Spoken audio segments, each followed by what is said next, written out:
श्री स्वामी समर्थ. स्वामी महाराजांच्या कृपेने तुमच्या सर्व चांगल्या इच्छा पूर्ण होत ही स्वामींचरणी प्रार्थना करते आणि आजच्या व्हिडिओला सुरुवात करते. 21 जून 2024 शुक्रवार रोजी वटसावित्री पौर्णिमा आलेली आहे. पौर्णिमा प्रारंभ सकाळी 7:31 ते पौर्णिमा समाप्ती आहे 22 जून सकाळी 6:37. 21 जून शुक्रवार रोजी वटसावित्री पौर्णिमा. सर्व सौभाग्यवती स्त्रियांचा आवडता दिवस. या दिवसाला सणच म्हणावा. या दिवशी सर्व सौभाग्यवती स्त्रिया पूर्ण साज शृंगार करून वडाची पूजा करतात. तर या दिवशी कोणत्या रंगाच्या साड्या घालायच्या आहे, कोणत्या रंगाच्या घालू नये, हातात बांगड्या कोणत्या शुभ ठरतील, वडाची पूजा कोणत्या वेळी कोणत्या शुभ मुहूर्तावर करायची आहे, त्याचबरोबर या वटसावित्री पौर्णिमेला आपल्याला कोणते असे उपाय करायचे आहे, थोडक्यात पण संपूर्ण माहिती जाणून घेणार आहोत. त्यासाठी व्हिडिओ शेवटपर्यंत बघा आणि तुम्ही माझ्या चॅनलवर नवीन असाल कृपया आपल्या चॅनलला नक्की सबस्क्राईब करा आणि कमेंटमध्ये जरूर लिहा श्री स्वामी समर्थ. तर ह्या दिवशी वटपौर्णिमेला वडाचे पूजन 21 जून 2024 शुक्रवार रोजी सकाळी 9:20 ते संध्याकाळी 5 वाजेपर्यंत हा शुभ मुहूर्त आहे वडाची पूजा करण्यासाठी.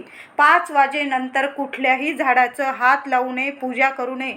म्हणून तुम्ही संध्याकाळी 5 वाजेपर्यंतच आपल्याला वडाची पूजा करायची आहे. 5 नंतर पूजा करू नका. संपूर्ण दिवस वडाची पूजा आपल्याला या दिवशी करता येणार आहे. सकाळी 9:20 ते संध्याकाळी 5 वाजेपर्यंत संपूर्ण दिवस हा शुभच आहे. वडाची पूजा तुम्ही कोणत्याही वेळी करू शकता. तसंच या दिवशी काही स्त्रियांना पूजन नाही करता आले, काही अडचण असेल, 4 दिवस वगैरे असेल किंवा अजून काही अडचण असेल तर तुम्ही 22 जूनला सुद्धा वटसावित्री पूजन करू शकता. पण तुम्ही सकाळी 9 ते 10 या वेळीच तुम्हाला पूजा करायची आहे. दुसऱ्या वेळी करू नका. 11 वाजेनंतर तुम्हाला वटसावित्रीची पूजा करता येणार नाही.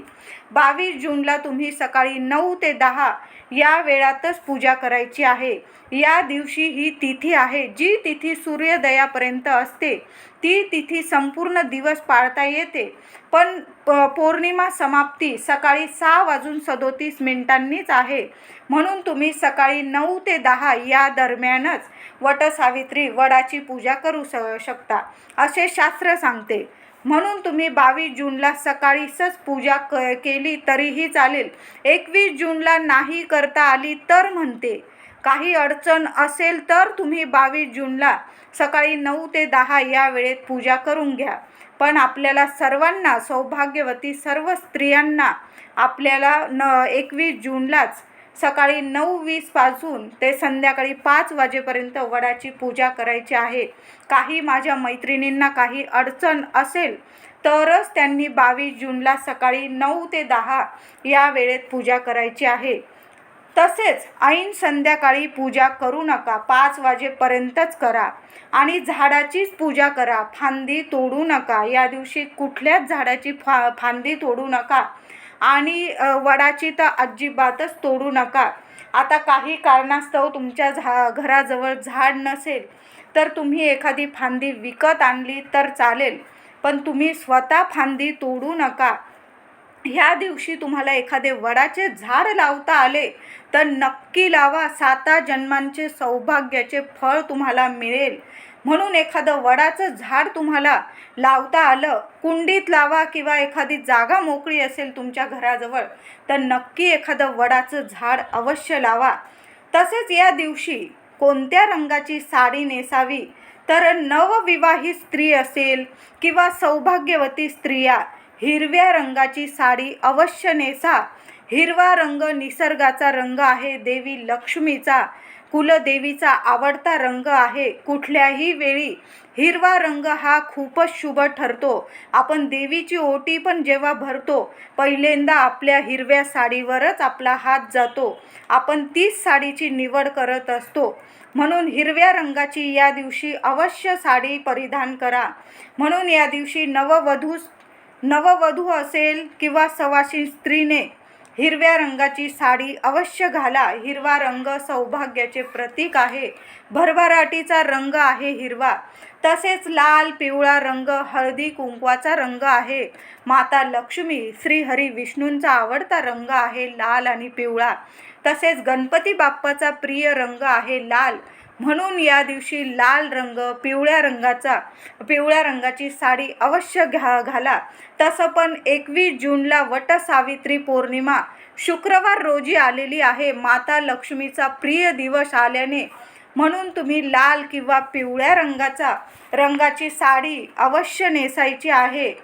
माता लक्ष्मीला हिरवा, लाल, पिवळा असे रंग खूप प्रिय असतात. म्हणून महिलांनो, या दिवशी अवश्य या रंगाच्या साड्या आपल्याला घालायच्या आहे. त्याचबरोबर गुलाबी रंग तर प्रेमाचे प्रतीक आहे. आपल्या पतिदेवांवर प्रेम व्यक्त करण्यासाठी तुम्ही गुलाबी रंगाची साडी घालू शकता. खूप शुभ आहे. सूर्यदेवांचा रंग तेजोमय म्हणजे केशरी रंग.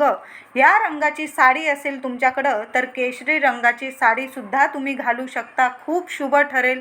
त्याचबरोबर जांभळा रंग हा रंगसुद्धा या दिवशी खूप शुभ ठरणार आहे. या दिवशी असं नाही की तुम्ही नवीनच साडी दुकानातून आणून मगच नेसायची आहे. तुमच्या पतिदेवांनी आनंदाने तुम्हाला घेऊन देत असतील तर मी म्हणेल अवश्य अशी नवीन साडी घ्या आणि नवीन साडीच नेसा.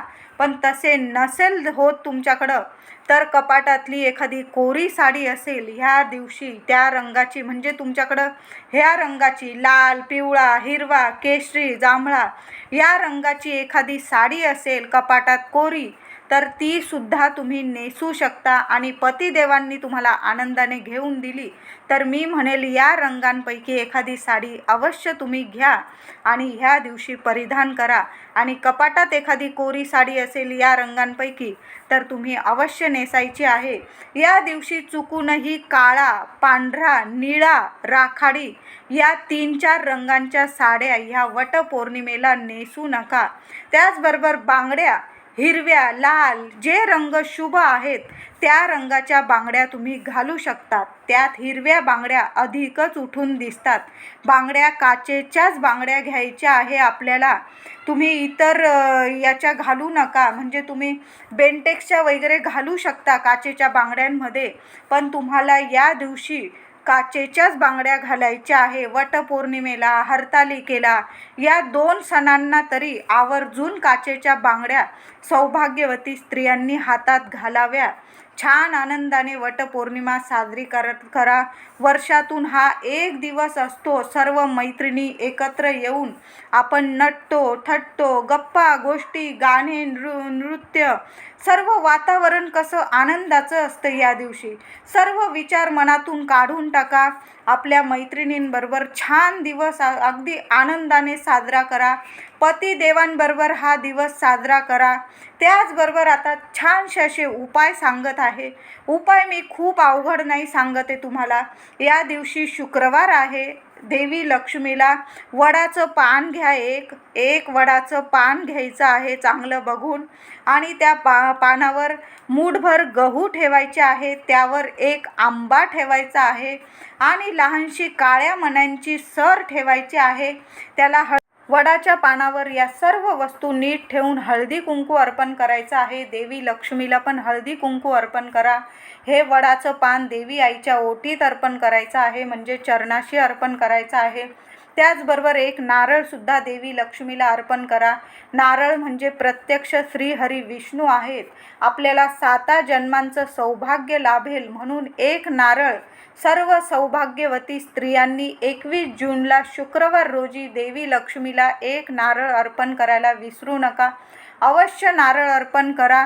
7 जन्मांचं पुण्यफळ लाभेल तुम्हाला. त्याचबरोबर देवी लक्ष्मी समोर एक तुपाचा दिवा लावायचा आहे. तुम्ही एखाद्या मातीच्या पंतीत लावला तरीही चालेल. आपल्या देवघरात सुद्धा एक अखंड दिवा लावून ठेवायचा आहे. वटसावित्री पौर्णिमा त्याचबरोबर शुक्रवार आलेला आहे. या दिवशी आपल्या देवघरात दिवा विझता कामा नये. अंधार करू नका आपल्या देवघरात. दिवा अवश्य लावून ठेवा आणि दिवा रात्रंदिवस तेवत राहिला पाहिजे. त्याचबरोबर तुम्ही वडाची पूजा करायला जाल तिथं बायकांना सुद्धा ओटी, तांबा, थोडेसे गहू एखाद्या वडाच्या पानावर अशा 5 बायकांना अवश्य द्यायचं आहे. 5 बायका नाही मिळाल्या, तुम्ही एखाद्या बाईला, एखाद्या स्त्रीला दिलं तरीही चालेल आणि तीही नाही मिळाली तर देवी लक्ष्मी समोर या सर्व वस्तू, एक आंबा, मूठभर गहू, काळ्या मण्यांची सर एखाद्या वडाच्या पानावर ठेवून देवी लक्ष्मीला अर्पण करा. तिच्यासारखं सौभाग्यवती स्त्री या जगात कुणीच नाही आहे. म्हणून या दिवशी शुक्रवार रोजी तुम्हाला कुठली स्त्री नाही मिळाली ओटी भरण्यासाठी, सरळ देवी लक्ष्मीच्या चरणी वडाच्या पानावर या सर्व वस्तू ठेवा आणि देवी लक्ष्मीला अर्पण करायच्या आहे. आता तुम्हाला मंदिरात नाही जाणं झालं, तुमच्या घरात देवी लक्ष्मीचा